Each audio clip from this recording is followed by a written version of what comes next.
listening to the Power of Inspiration and Awakening Radio with Julia Griffin.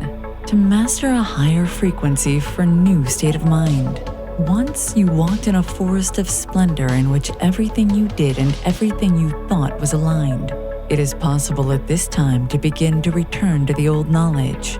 Intuitive healer and manifestor Julia Griffin is here to talk about this unique time in history when all sentient beings, animals, plants, trees, and the earth are intent on creating this change.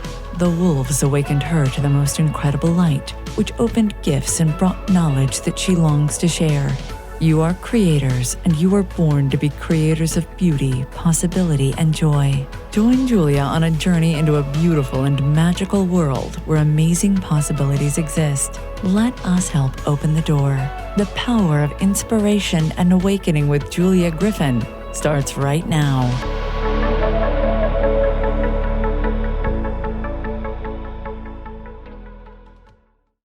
Hello, everyone. I'm Julia Griffin, and you're listening to The Power of Inspiration and Awakening on Transformation Talk Radio.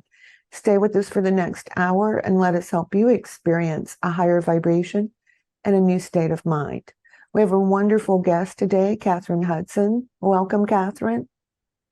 Thanks so much for having me, Julia. And I also want to thank our mutual student, Anne, who put us together. So let me tell you about Kathryn. She's an international speaker, teacher, and lover of all things spiritual, which is how she puts it, all things. After an angel walked into the bank in the middle of Manhattan, that must have been exciting, to give her an amethyst and a message, Kathryn found her path opening up to eventually lead her to France and the life she leads today. Following up on over 20 years in international finance on Wall Street and around the world, Kathryn is delighted to be free to listen to her heart's guidance, to play with the angels, and to teach others how to do the same. She's the author of 3 beautiful books. The first one, Inviting Angels into Your Life, I've just read and I love, so go buy a copy. We'll talk about that today. Discover Your Soul Mission, Discover Your Crystal Family. So today we're going to talk about angels and more. And if you're looking for Kathryn right now, she's at Kathryn, Kathryn, Hudson.fr. So why don't you tell us how the angels came into your life? I think everybody likes positive drama. So can you tell us a little more about the story?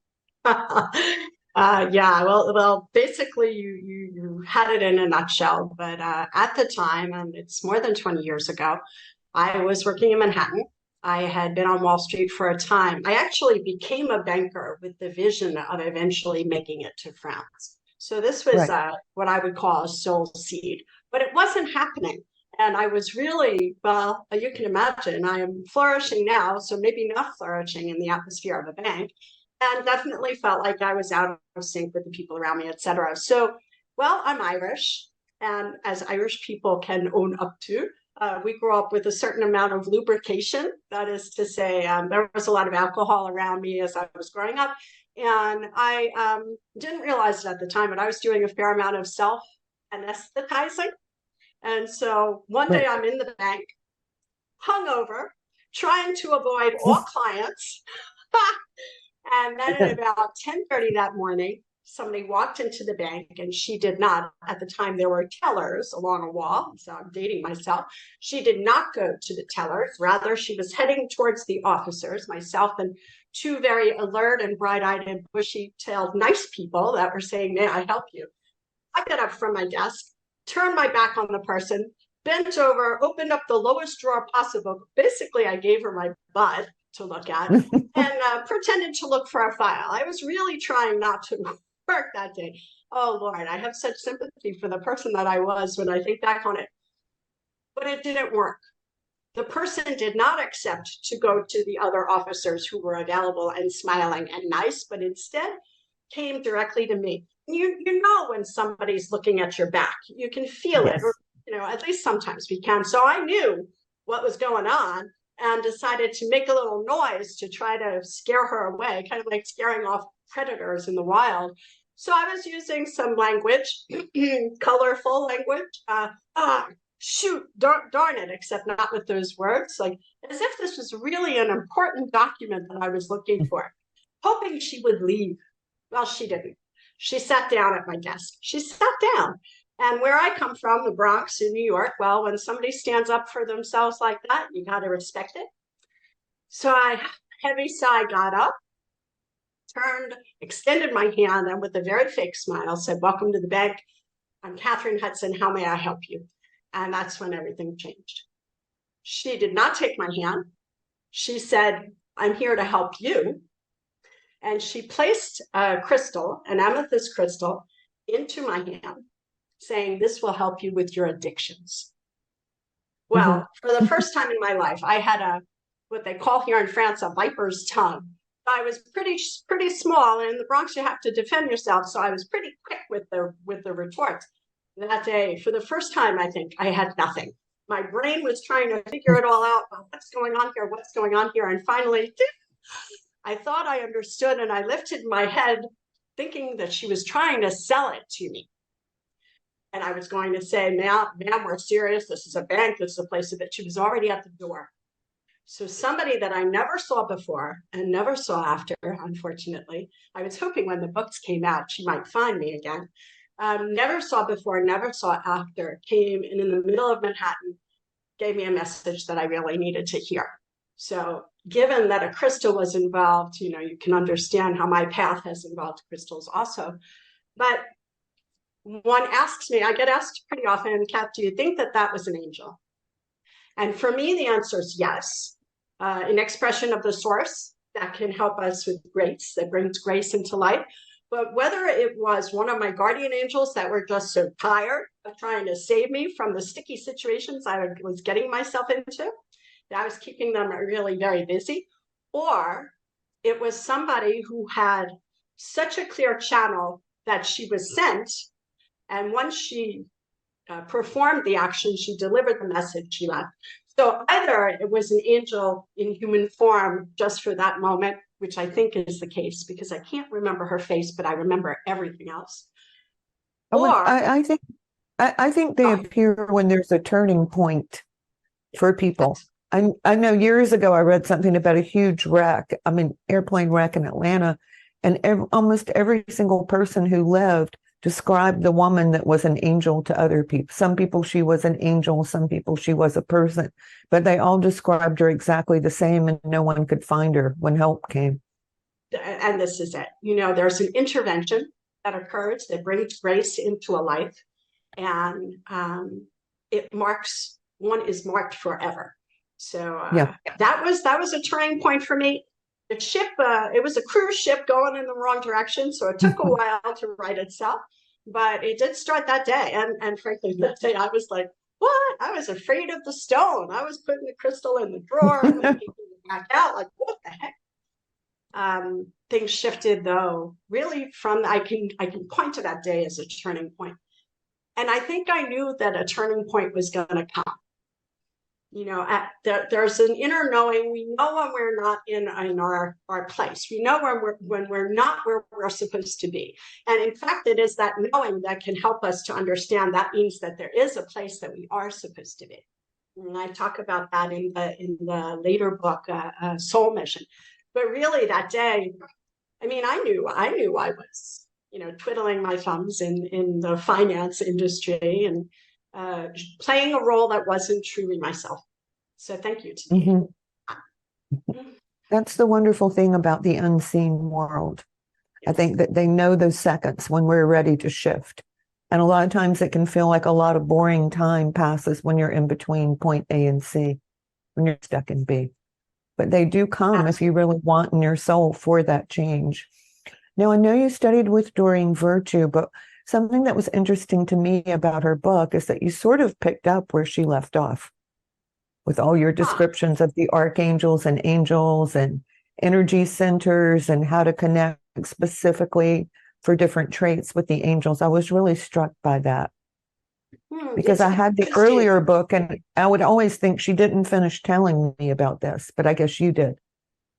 Oh, wow. I never really thought of it like that, but I see why you would say it. The path once I opened up to the angels, the path has been so rich, and I've been so guided, and sometimes taken along by the nose, and other times just struck by inspiration, but and questions from my students. And so there's always the next gap that's filled, the next understanding that's possible. And we are human beings. I certainly am. And it's nice to have an understanding that our head can relax into.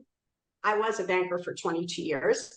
I'm not able to, I didn't just go flitting off into angel land. There was a lot of grounding that was necessary. And if I hadn't had all of those experiences where tangibly this stuff works, and then the understandings that underpin it, that give me the confidence that I would actually share with others. And so, but what a blessing to be able to do that in English and in French, which is so much fun. Yes, that is so much fun. I will say, and I'm just going to use a small example so people know.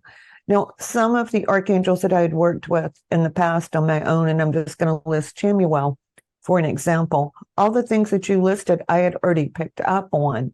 So those are formats and energies and things that you can pick up on your own, but sometimes it's quite a bit faster if you can read about it and use things that are written down. I just love that, because it's absolutely information that's accessible to everyone, but why not pick it up from what's already been gathered and then take that frontier even further. It's absolutely my passion. I think particularly in this time, for people who are, how can I say it, teeter-tottering on that line of I want to be awake, but I don't want to change, or I'll study more next year. We're running out of time. Buy the book, study what you can study, get a teacher, decide this is the year to awaken, because with everything that's going on right now, and I'll ask you about that in a second, the energies are almost unbearable if you're not in the light. It's absolutely right. It's so funny you said that. I was speaking to one of my Reiki students in New York just a half hour ago by Zoom. And the phrase that came, which I'm still from the Bronx, so sometimes it's vulgar, but I'll try to calm it down. It's time to poop or get off the pot. So it really is that time. There was a time where we were preparing, but it really is that time. And it just makes everything so much more difficult if we're still hanging on. It's almost like your shoulders could be wrenched out if you're hanging on to the past. The flow is so strong, bringing us forward. It can be difficult physically, mentally, emotionally, and of course, spiritually. Definitely, and we all know what it's like out there in the quote real world. It's just about unbearable unless you can get yourself into a place of light. That's right. And then anchor that place of light so that it's us impacting positively those who are around us instead of the world impacting us not positively. Exactly. And learn to rewrite things like, if someone cuts in front of you or you think, oh my gosh, they could have hit me, change it to I'm always protected. Maybe this person is having a bad day. I wish better things for them. Rewrite it. Beautiful, beautiful. And it's so easy to do once. It's a fun habit to get into. It's a challenge sometimes, but I love a puzzle, and then just after a bit, anchoring in the truth that everything is really happening for a reason. Oh my goodness, my mother was right. But but really, really, everything, even the small things, even the cutter, the one who cuts in front, everything is happening. And it wakes you up when it happens. Yeah. That part is for sure, because I'm starting to say, okay, so everybody's staying in their lane. Everybody is safe. I'm safe. The traffic's calm, and it will calm down. So for a moment, I've gotten lost in my thoughts or the chaos of the world, or that probably wouldn't happen in the first place. Well, and to have that confirmation that there's such a direct correlation between our state of mind and what we're experiencing around us. That's like, whoa, that's the good stuff. That's the juice. Yeah. That's one of the places where it gets better. So why don't you tell us, you list 5 archangels in your book to begin with, and that's Michael, Raphael, Gabriel, and Zadkiel. So tell us about them. Absolutely. So there's 15 that I work with overall, but those are the 5 the first relationships that I happen onto, and of course, Michael and Raphael are maybe the most well-known. So each archangel is an expression of a divine quality, of an energetic frequency, if you will, a divine quality. So every angel and every archangel is simply an expression of source or God or the universe. So these are not intermediaries that we need to rely upon. We don't need intermediaries. We are the children of Creator and also expressions of source. So what serves us? An angel. An angel is kind of a shortcut, a portal, a connection that can bring us more directly and more easily into relationship with source. Each of the archangels are an expression of a quality. So Michael expresses divine power. Divine power, the power of the divine, and also our power, and the divine power of protection for us until we discover that divine power. So love Michael. Raphael, divine healing. Gabrielle, divine communication. Jophiel is divine beauty. And Zadkiel, is a divine perspective, if you will, justice of God. Very, very key in helping us move into spaces where we can liberate the past with gratitude by forgiving and seeing things from a higher perspective, seeing things from an eternal perspective. Because sometimes it's always it's easier to get to a place of forgiveness from a higher perspective than from the woundedness. I think this group is working on that, because I could definitely feel Zadkiel come in when you said that. Beautiful. It's so important. There's it seems to me, and I live in France, but I'm American. I'm very connected with what's going on, and there's so much investedness in being wounded and being victimized, and they did this to me, and it is absolutely making concrete a separation that needs to be softening in these times. And really, the only way to get rid of the load of the past is to go ahead and let it go with forgiveness. Yeah. And I think, too, to recognize that sometimes being a victim is something we pick up from other people, or past life karma, or it's a habit.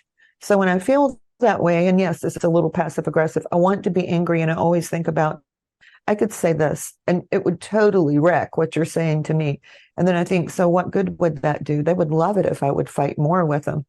And then I think, that's right. You're supposed to get back to neutral. You're supposed to get back to love. And then you try to say something from your heart. And it really doesn't matter how they react or what they say or do. You've gotten free through that motion. And it also makes you see yourself as, I'm a powerful person who's chosen to be kind and understanding and free. Beautiful. In fact, I think the easiest way to get to forgiveness, and there was some pretty serious trauma I talk about in the book in my past, like so many people, and it was not easy. When people started talking to me on the path about forgiving, I was like, well, screw you. You don't know what happened to me. But it finally penetrated the head when I came to understand that you do forgive for the other, fine, but most of all, we forgive for ourselves. To free ourselves, free our being from the heavy weight of the past. And whether or not, no matter what the impact is for the other, we do it for ourselves. It's an act of self-love. And often it will have an impact on the other, whether or not we see it. It'll plant the seed. It'll be surprising. It'll be shocking. It'll, send those good vibe waves. But most important, it's to free ourselves up, because our wings are ready to sprout and we're ready to move in other directions. And let's go a little more deeply into it, because it is a really hard thing here. When you feel like a victim, you keep repeating it in your mind and you keep thinking about what the other person has done. So then that's filled you up. You have no way to get light in. It's not that I'm such a wonderful person that I'm always kind. It's that I understand how the energy works, and I'm not going to get free if I keep thinking or expressing those thoughts. That's absolutely right. Science tells us that the impact on our physical body and our cells is the same, whether it's the moment of trauma or reliving a trauma by thinking about it. So I had to come to understand, and whoa, it blew me away that, there were certain people that hurt me when I was little but I had been hurting myself, going over and over that for decades. And not able to enter into relationships in the same way because of it, so it was really me hurting me after a while. Of course, once I realized that, really, that was over. It had to, it's like you get a get out of jail free card. And I feel like it's really important right now to point out that people who get these messages, I mean, both of us are channeling messages for other people. You have to be very sensitive and passionate to do it. I think that the wounded heart is so often the heart that can share the most, because when you've already gone through the jungle, you can guide others, whether it's with the voice or with energy, more easily than if you read about the jungle. Agreed. Yeah. And so one thing you wrote, that you wrote about was the sensitivity in, I think, the new generation of children and autism, which I found most interesting. Yeah. It's so, isn't it so very interesting that the quick reaction, let's say 20, 30 years ago, was to put all of these kids in boxes, and study them. And then after that, we labeled them with, little tickets that we put on their forehead, and let's give them these drugs. Why? Because the adult world were uncomfortable with the new energies that are coming in.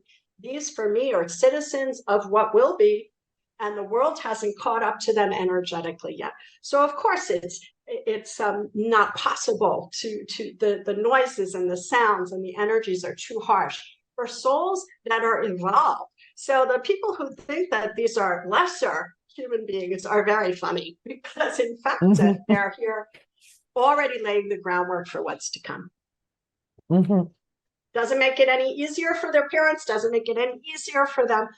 But I think if there were more of that understanding, it would make things easier. And I think it's coming. Right. And I'll just say, from a more outer point of view, most intuitives, and certainly I know plenty and work with plenty, we're on the introvert extrovert line. And if those children get pushed into extroversion, they totally withdraw.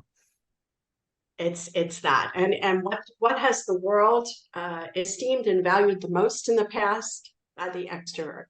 And now we're finding that it's the introvert that's passing through this period of turbulence much better. Yeah. So it's very interesting time. Yeah. Oh, yeah. Glad to have a front row. So I was going to point out, for people who are really interested in this and who want to know more, I think one thing that a lot of people leave out is that, yes, you can call on the angels, they will hear you, you don't have to believe in them.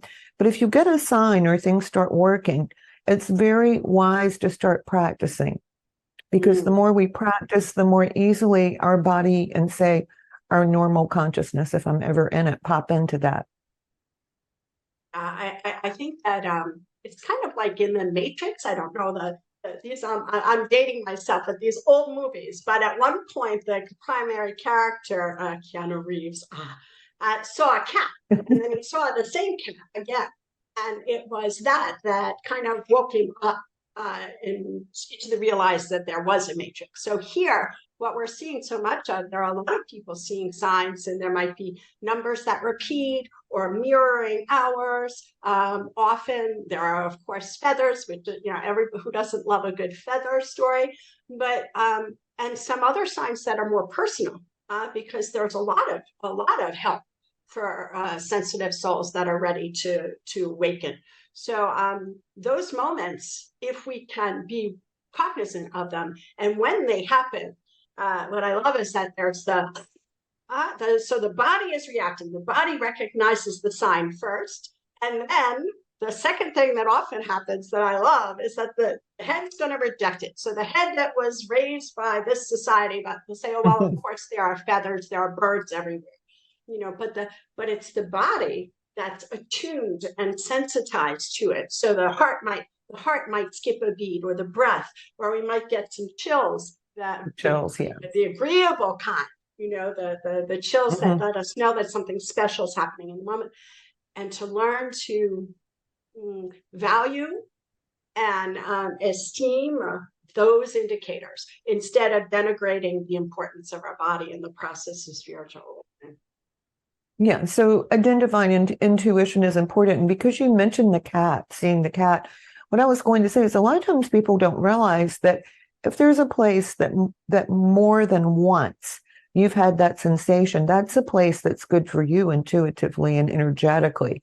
So it's good to go there and meditate. It's good to go there and think that maybe you saw the cat move one way the day before, and now it's appeared, then it's disappeared. And this is the space where things happen. That's another thing that's really good to identify. Oh, I just love that. I love it in so many ways. And Julia, I'll be more specific. And I was not looking for this, but I just opened a place called The Haven in France. And I was looking for an apartment by the water for myself. And I Uh-huh. ended up in this space. And it's specifically for this objective, to give a space that is a space of retreat, a holy space, a sacred space. But in fact, you're absolutely right. The fact that one is in a space and we are expressions of source, wherever we find that sacredness coming to the fore more easily is sacred space. Maybe it's in the bathtub, maybe you never know where it is. It might be I in the know. garden. So yeah, I love that. Yes. Yeah, absolutely. And so that's another thing to be aware of. I try to pick out fun things to be aware of because then it's less like work. Oh, that's so important. And it's why I love working with the angels, because it's all about the joy. This is not the heavy lifting period. The message that I got from the beginning is that the time of martyrs is finished, the heaviness of spiritual duty, but rather our biggest job is to start having fun, to follow our joy, to release anything that's heavy, let it go, and look for, what color is the flower that I'm going to see today, or who's the person who I'm going to see with a big smile on the street that I don't know that maybe I'm going to meet, and know that those Well, I was going to say, I think angels are a step up. I had always been psychic, and I spent time, I could hear animals, I could see the future, all these different things. And I went to a meditation group, and all of a sudden the energy changed. And the next day it felt wonderful. And my friend Donna called me and she said, "What changed?" She said, "It changed when your friend Alana walked in to hold the meeting." And I thought about it and I said, "She called her angels." And that was what really evoked my interest in it, because it was like we both woke up like three or four levels higher. Beautiful. And happy. Yeah, it's that. There are many paths, but one of the reasons, and I think I say it in the first book, like, you don't have to do this alone. There's help. And it can be joyful and fun. Like, so often they refer to this as the game. Well, lordy, it doesn't always seem like such a fun game. I know. No. But it's juicy, it's rich, it's interesting. And to have that kind of burden lifted out of it gives a different perspective. And it's absolutely a higher perspective. We're above the mud, still playing in the mud, but the perspective is clearer. Absolutely. It's much clearer. So we're getting ready to go to break. I've been talking with Kathryn Hudson about inviting angels into our lives and receiving help from these divine sources. You can find Kathryn at Kathryn, Kathryn Hudson, HUDSON.FR. So stay tuned and we'll be right back.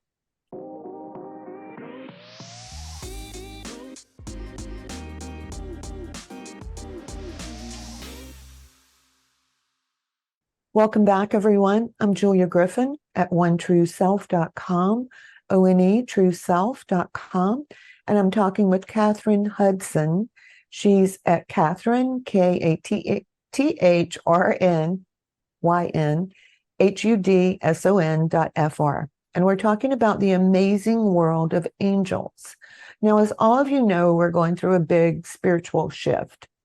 And one of the very interesting things that angels help us with are emotions. And I've always been an emotional person, and I have found so much solace through the angels and so much help with my emotions. So let's talk about that. Kathryn, what do you want to tell our listeners?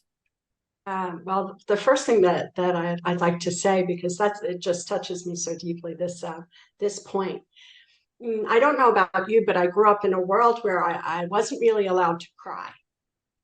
Crying was looked at as less than, and only weaklings did it. And unfortunately, that belief, that limiting belief, stems from a complete lack of understanding of how these magical bodies operate, and that our emotions are the flow of energy through us. And every tear that we've ever swallowed has crystallized and can block the lovely, beautiful energy that's supposed to move through us. So one of the first things that I do in any group or any class is talk about letting those tears flow, because they're purifying and they're just so lovely. Both the sadness and the joy serve to keep our equilibrium, our connection between earth and sky, which is what we are essentially, in flow and in balance. So, so important. So I had very dramatic Southern parents that you had to be perfect, calm, and polite in public, and everybody was emotional at home. Yeah. So you could cry. I could cry at home, like if something terrible happened, but I couldn't cry in public. Isn't it amazing? And so often, I'm sorry to hear that, by the way, but so often it's like that. The first thing when one sees someone who's crying, what do they say? Don't cry. Why? Because when you cry, and this is not even conscious, but when the other person cries, that might touch off the maelstrom of tears that are not cried in me. So people are not comfortable with the other one crying and releasing, because it can set off a releasing within each and all. And those tears need to be cried. Those emotions need to be expressed. When they're held back, we're not living fully. And so our joy is suppressed, our light is suppressed. When it gets clogged up, we have less access to the angels that can help us. We have less clarity. Well, all this, it's the whole shebang. So and we have a news broadcast every night that evokes those emotions that people have no room for expression with. It's so interesting. I just now had the notion. Thank you for sharing that. Usually I'm like, oh, the news broadcast, but it could serve if people were allowing those emotions to express. That sadness, that communal grieving could be very, very healthy. But unfortunately, those feelings are diverted to others that are less productive. I know, the lower vibration and more toxic. Yeah, it's like they've been appropriated to serve that which does not want change to come. Yeah. Right. And I think a really important and happy point that you made in your book was to connect with your inner child and to find joy. Oh, so, so important. We come from joy. We come from light. We come from love with a capital L. To me, there are three facets of the same high frequency. And when we come and we take form and we see a baby, and there are tears in our eyes naturally if we allow them, because it's just so miraculous. We can feel that joy that's there. But then what happens? We arrive here on Earth and it's, hello, I love you. Uh-oh, what's going on here? And very quickly, so often sensitives will take a step back and maybe close some doors, and we built a little bit of a wall or structure to protect ourselves, not allowing the expression of the joy that we're born to express. So getting back into contact with what has been suppressed. What I've seen lives transform, including my own. So there are stuffed animals and all sorts of toys in this place as shortcuts. But the biggest shortcut is, of course, within our own hearts. And we all need to find something that our inner child loves. Mine loves being outside. So when I've had enough, I'll put on old clothes, go barefooted, and work in the garden. Oh, how wonderful is that? I have my first garden here. And what you just described is my weekend this weekend. I'm so excited. I think nature brings so many of us back into that child space. For me, I grew up in the Bronx, so there wasn't nature there. So for me, a good book or singing, because I wasn't allowed to sing, kind of anything that's a little mischievous, gets my inner child going, the he, and oh, I'm going to do that. This is going to be good. Just to awaken that part that doesn't have to obey all the rules, doesn't do any harm, but has that glee around a little mischief. Yes, if it's organic and it's sweet and it's a day for me, I often have cherry pie or a piece of homemade cake for breakfast.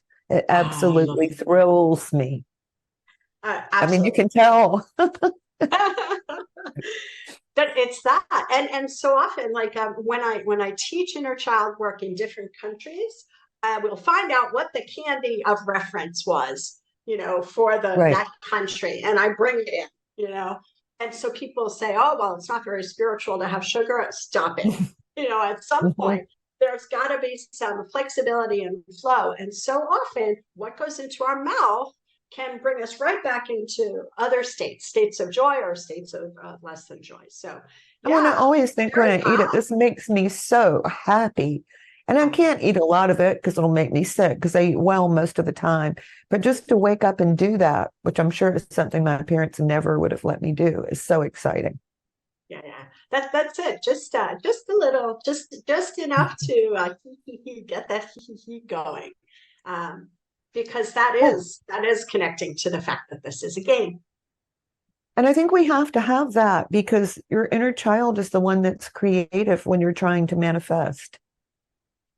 Absolutely. The inner child holds the key to creativity, holds the key to joy, but at the level of our creativity is a function of our joy. How much joy am I expressing? That's the flow of the creativity.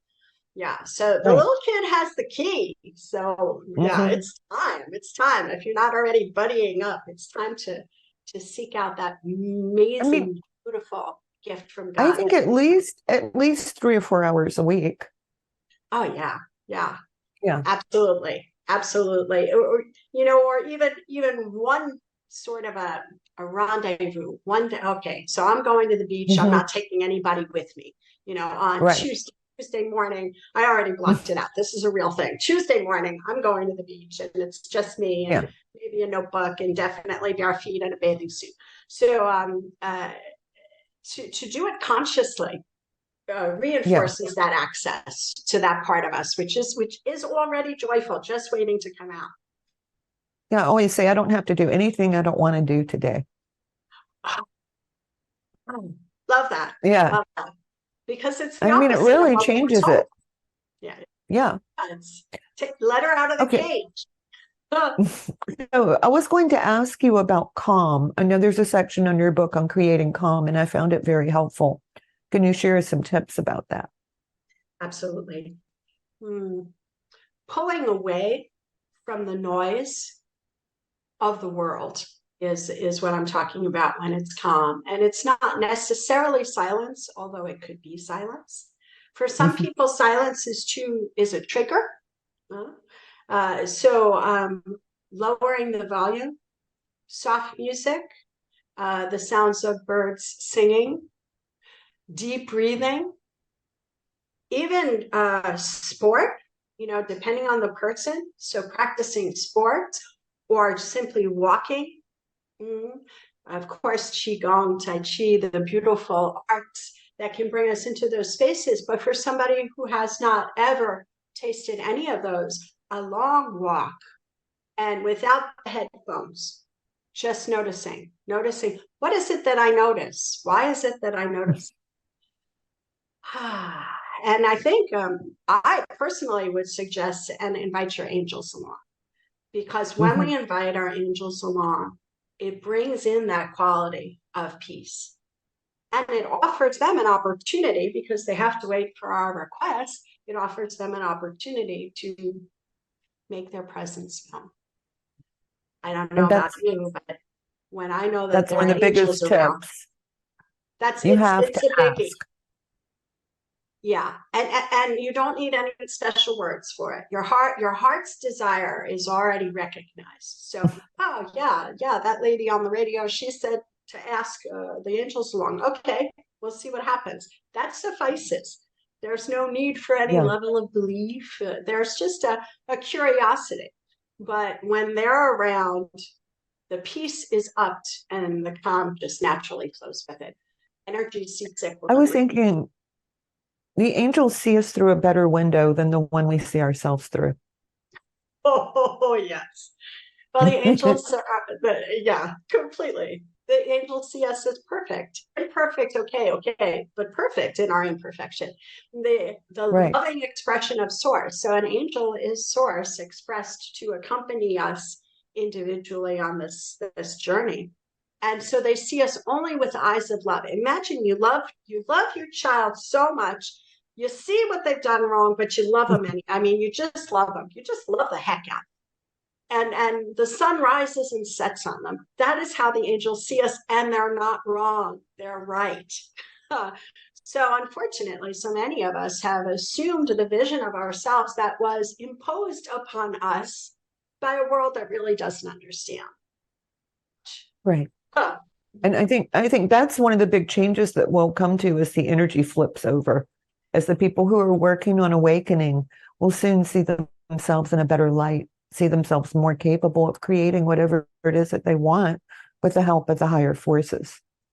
Now, another point you made, and I've lived this more times than I want to say, but there are times that you have difficulties and your life falls apart. But it's also that moment when you commit more deeply to the spiritual path, because that's the only thing you've got to help you. Yeah, that's right. It's so often through the difficulties that the awakening comes. And so many attest to it. I'm one of a long list. When things are going well, we don't necessarily go deep. We don't look for alternatives. We float through the going well and we kind of enjoy it. It's when things get everything goes up in the air, everything gets thrown up, and there's chaos or catastrophe. It's so difficult. Nobody's saying otherwise, but it creates a space for grace that allows all things to be made new. Made new and to touch what already exists and what's waiting underneath the ground. You who garden, there's the marvel that's just waiting to emerge. Yeah. And those are usually the times that we find our gifts. It was absolutely the case for me. I mean, it was, I think that the further that we stray from the path that's ours, the more we attract those difficulties. And it's the more we attract experiences like depression, and those lower energies are in our field. So that brings in all these experiences that are really not a whole lot of fun, inviting us gently and then not so gently to realign with the truth of who we are. And so, I can laugh about it now. I wasn't necessarily laughing about it. It was terrible. Well, because when you're in the thick of it, you don't necessarily see the amazing good that can come out of everything. I mean, I would never. I know. I mean, I can remember. I can remember at one point thinking, well, I'll take my children and go live with my parents. And so I just sat there and thought about it. And like an hour later, I said, no, I'm not. I'm going to try harder than I ever have before. Yeah. And that was huge. I thought, well, just maybe I haven't tried enough. Isn't that amazing?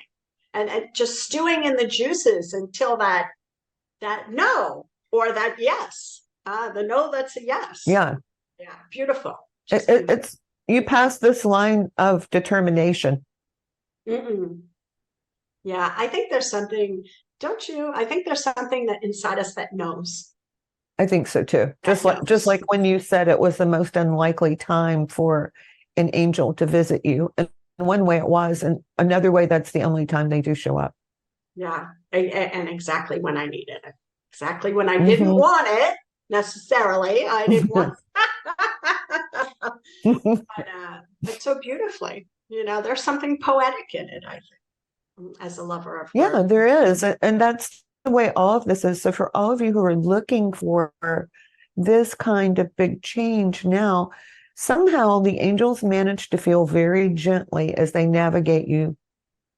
They feel gentle as they navigate you through big changes you weren't sure that you could make. That's right. I think that's a good way to say it. Sorry. No, I think that's beautiful. And so often you're given the next steps, the next the next bit of the journey without being given the long view. And when that happens, it's because the next steps are possible, but the long view would be too frightening. And well, at least it's certainly the case with me. If I had seen what was coming, that would have just freaked me out. I would have run in the other direction, I think. Truly. Well, I'm I would thinking have Barbara tried. Bach. Yeah, Barbara Bach, Hands of Light. She said when she was first getting involved in her spirituality, she kept getting a message to move a stick away from her house. And she thought, that can't really be a message. And she said, first her clients stopped coming. Her phone broke, and I think her electricity went off. And she's, okay, I'll go move the stick. And then it all came back on. Isn't that great? Oh, I never heard that story. What an inspiration she has been to the whole world. But that's it, and that the tasks are simple for us to do. If you know what, I don't know what harm can it do? I'm just going to move the damn stick, and that's what what she was. I think happens. she was to that point. Yeah. Yeah. Or okay, I don't know what this will do, but yeah, okay, I'm going for a walk and I'm going to invite my angels to come along. Just see what happens. Or I get up out of bed. Okay, if you're there, angels, show me. Let's do today together. And Right. I love to propose that to people instead of, yes, I mean, there are rituals and I teach things and methods and blah, blah, blah, but just to start there, like, do I want this? Well, I'm curious. Let's just try it, because I know for sure that anyone who is inclined to try it has a date already, already set. The angels are just waiting for that invitation. Okay, so everyone who's listening, the very simple technique that she just gave you, you don't get that until you've studied for years and years. You get the really easy, simple things that you can share with other people. It's true. It is true. It is true, but I love to share it because I know that it will open doors, and people get back to me and they're like, "Whoa, that worked! What's that?" And then we go deeper. But it's fun. At a certain point, the same things that were so hard for you to learn, you can teach to other people so easily. And I think that's a gift from the angels. It's that you can make it easy and you can make it feel good. Yeah, that was a tingle, wasn't it? Completely. Yeah. Completely. That's it. And then so that they don't have to retrace that bit of the path. They can start exactly. there. You've already been through. You've been through that part of the jungle. They don't have to go there. You know a shortcut. Yeah. And I love that. Of course, going into the space where we recognize that we're one. So our journeying has already opened those up. But don't you just love when the lights go on, when you're talking to somebody and you see the moment? It's, oh gosh, it's such a gift. Thank you. I'm just so or you're teaching or you're talking like we are, and you can feel the oneness responding. Absolutely. Yeah. Yeah. So all these amazing things are the reason that we want you, after you listen to this, to say, the time is now. It is time to awaken now. No more waiting. I want the good vibes that are available. I don't want to go around anymore in this choppy sea. I want to change myself and change how my life functions. And you'll be surprised at just coming to that point, how many things will change. Absolutely. And I would add, and I don't have to do it alone. There's help for me. So exactly, calling in the reinforcements from above. Yeah. I mean, there will always be someone who will help you if you'll keep going. Yes. So for people who are just beginning, that means a message you keep getting the emails from someone that you feel compelled to read, or the same message that you just read, someone else tells you, or you find a book, or even I've had movies that I would turn it on for just a minute and it would be talking about whatever I'd been thinking. These are the kinds of things that show you you're on the path. Yeah, and they're happening more and more, and they're happening more and more to just about everybody. So I think so too. Yeah, and so those who are responding to them, like, instead of just filing that away, and that's weird, just noticing it augments the frequency of such happenings. So to sit back and enjoy this interaction that's inviting us to grow, inviting us to a life that's more joyful, easier, simpler, and more impactful also, because if somebody's listening to you, these are people that have an impact to bear. Oh, yeah. And something you said that I was moved by was when you said, don't hide your light. When you let your light out, you appear as bigger and charismatic. Stay there. Oh, yes. And isn't it true? And so often, even young, the world teaches us to hide that light, to put it under a bushel. Yes. It's now is the time. You're absolutely right. Now is the time to bring that light out, because really they're lighthouses. We're lighthouses. There's this earth storm brewing, and light in the darkness. It's time to be so steady and stable in our own life that it can serve as navigation points for others. I would go far enough to say this is a world lesson right now. Absolutely. Absolutely. Yeah. You know, like, so, why. yeah. So if you go down, you have something happen, or there's something you have to straighten out, or you bump into someone who makes you go down, immediately tell yourself, I know how to get my light level back up. I can call on angels. I can ask for the presence of my inner self. I can focus on my heart. I can think about what it's like when everything is in harmony. All I have to do is ask for these things and they'll be given to me. Mm-hmm. That's it. And to have those tools, whatever the tools might be, everything that I teach are tools that I use personally. So I know they work. But for each of us, the tools that attract us, that titillate us, that make us curious, those are the colors that are ours. If you can imagine a field of flowers, we don't want every flower to be the same. The beauty of it is following your own.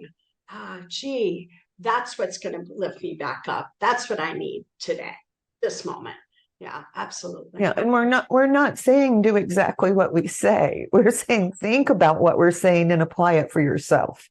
Absolutely. Find your own. I know it's so you utilize this phrase, it's almost hackneyed, find your bliss, but whatever makes you vibrate, whatever makes you brings that thrill into the, oh, I love that. Yeah. Whatever that is for you, that's a shortcut to uplifting when the world will pull you down, because when we stretch to our light, darkness responds, and there will be efforts to pull us down, but more and more those efforts will be unsuccessful. And then the other thing I say to myself is I notice how long it takes me to recover when that happens. You know, I'm like, it's not going to be a day, Julia. It's just going to be a few hours. You'll get right through it. Don't stay here. That's it. And it's a function, isn't it, of how long we let it go, the downshift.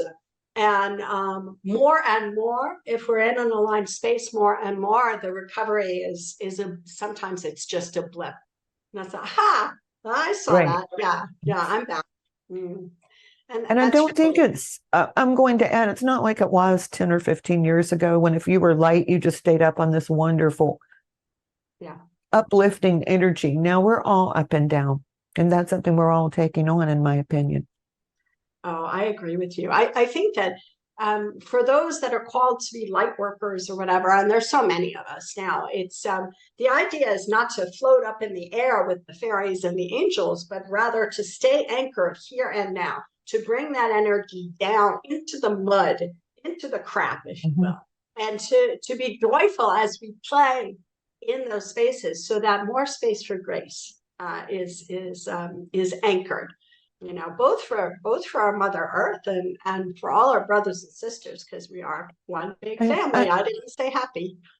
I know when I'm in the light, I'll just say, okay, so I'm going to rejoice for a few hours. So this is great. I've at least got 2 or 3 hours to feel great. This is wonderful. I love that. Because, you know, when we say something positive, the universe gives us more of it. So that was how I thought, I'm just going to expand this and make it the best experience for 3 or 4 hours. So that's what we want you to do with your lives. And please read the book. It's wonderful. We're coming to the end. So Kathryn, it's just been wonderful having you. Do you have anything that's upcoming? And do you want to share your website with our listeners? Oh, first of all, thank you so much. The work that you do is so important. And I'm just delighted to be connected with like-minded individuals, your listeners as well as you. My website is kathrynhudson.fr. Because I'm in France, it's changing to .com. I'm on Instagram, TikTok, and Facebook. I do angel messages from time to time. What I'm doing currently in English is once a month I do an angel party. So we move into spaces of grace together, and that's always fun to do. So if that interests you, reach out. Of course, my books, and we'll see. I feel like I'll be back in the States in 2024 after this place is anchored. Thank you so much for having me. And for You're very welcome. It was very joyful to me to talk to you. So I'm going to tell everyone you can sign up for my newsletter on my website, One True Self, ONE True Self, and receive many tips about what's going on in the world. I'm also offering classes that will begin this month. If you're interested, send me an email at onetrueself@gmail.com. And I'm here the second and fourth Wednesdays of every month. So I hope you'll be back with me next time. Namaste. Thank you for listening to the Power of Inspiration and Awakening Radio with Julia Griffin to master a higher frequency for a new state of mind. Join us next time as Julia takes us deeper into the memory of the moments of light where transcendence and enlightenment emerge. The memory of the jewel of consciousness is always lived within you to tap into waves of energy and create huge changes by imagining the beauty of the vision and desires that are hidden in the heart. Learn to find your way back to nature, beauty, and your own heart, which holds the secrets of your existence and future. To discover more about Julia's adventures, animal communication, and the teachings she brings to every show, visit onetrueself.com. That's onetrueself.com. That's ONE, trueself.com.